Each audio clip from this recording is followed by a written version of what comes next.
Hey everybody, this is GGB. We're going to do college basketball upset of the day, Wednesday edition. There's not a whole bunch to talk about here.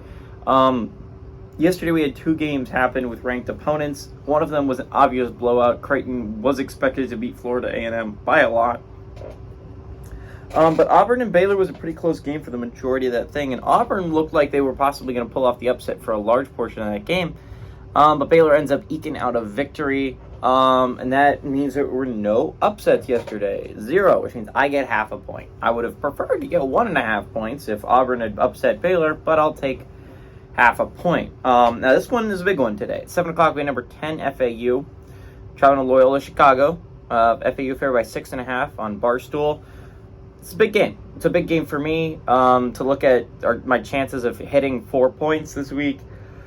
This is a big one, right? You look at the remaining schedule. There's no conceivable upsets tomorrow. I'll talk about that more tomorrow. And then same with the Saturday and Sunday schedule. The only conceivable upset I can see is on a possible Friday, right? And so if I don't get this one, half a points on Thursday, Saturday, and Sunday,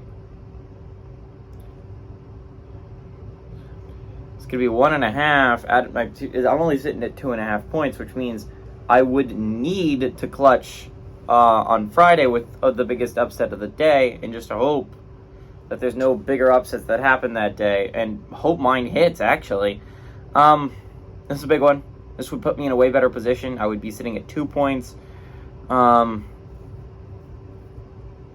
and just down the stretch, it would be important, right? Like, it would be nice to have this little bit of a cushion. If I could have 2.5 points entering Friday, I would feel a little bit more confident about my chances of hitting that 4.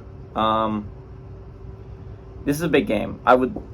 So yeah, a lot hinges on this game, trying to figure out if I can get to 4 points. This is one of those cool days where, technically speaking, I'm guaranteed at least half a point. There's no debate about it. There is only one top 25 football game. So I have to pick Loyola Chicago to beat FAU. I think Loyola Chicago does have a shot here. FAU is a pretty good basketball team, as seen by their run to the Final Four and almost the national championship last year. But Loyola Chicago is typically a very good Group of 5 team as well. I'm excited to see what this battle looks like. But I got to take the Ramblers to pull off the upset at home.